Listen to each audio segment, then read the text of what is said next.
C'est par une flamme de feu dans un buisson que l'Éternel attire l'attention de Moïse.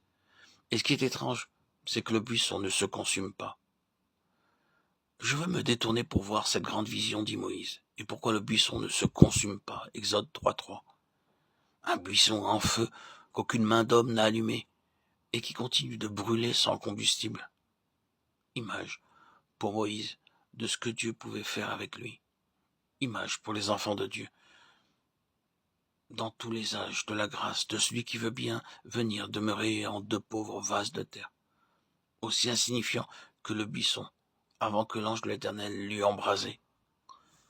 Moïse s'approche et Dieu lui parle, comme il a parlé à bon nombre d'entre nous.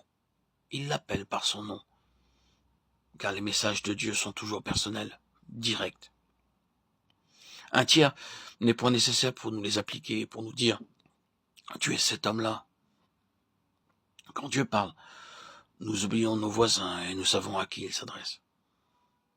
Mais il faut que Moïse sache que c'est une chose extrêmement solennelle que de rencontrer Dieu, même lorsque ce n'est pas encore face à face.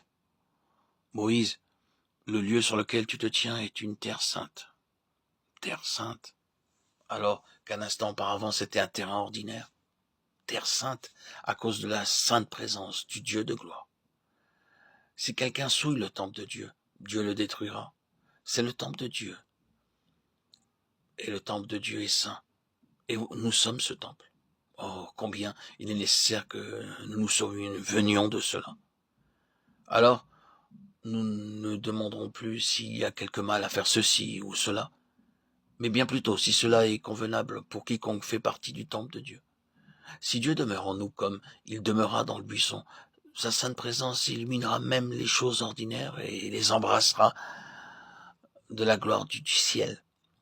Et il ajouta, je suis le Dieu de ton père. Exode 3.6. Ce Dieu qu'avait rencontré Abraham et devant lequel il s'était prosterné, ce Dieu que connaissaient aussi Isaac et Jacob, ce même Dieu rencontrait maintenant Moïse et lui disait « Je suis Dieu ». Alors Moïse se cacha le visage. Ce n'était pas encore l'heure de la communion face à face. « J'ai vu la souffrance de mon peuple qui est en Égypte, dit l'Éternel, et j'ai entendu ses cris. Je connais ses douleurs. Je suis descendu pour le délivrer. » Exode 3, 7, 8.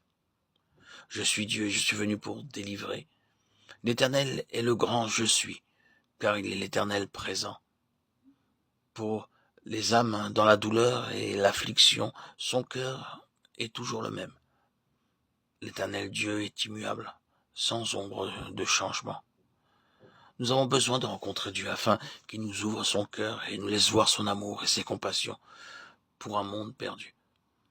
L'amour qui a donné le Fils unique pour notre salut, qui mesurera jamais l'amour manifesté en Golgotha, le Père consentant à la mort de son Fils, le Fils consentant à la séparation d'avec le Père par la croix, l'Esprit éternel qui entoure de sa tendresse et de ses soins jaloux les rachetés.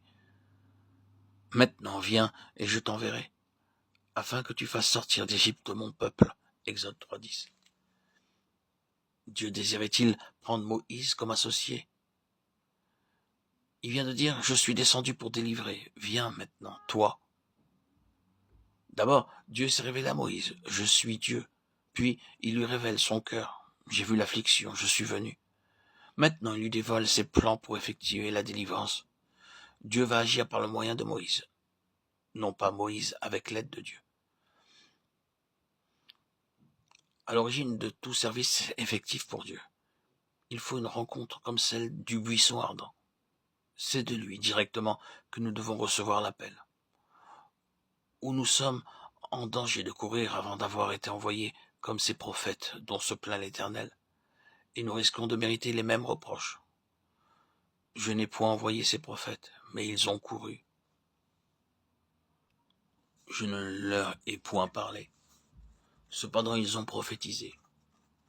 Voici, dit l'Éternel, j'en veux aux prophètes qui prononcent leurs propres paroles et disent « Il a dit » Jérémie 23, 21, 31.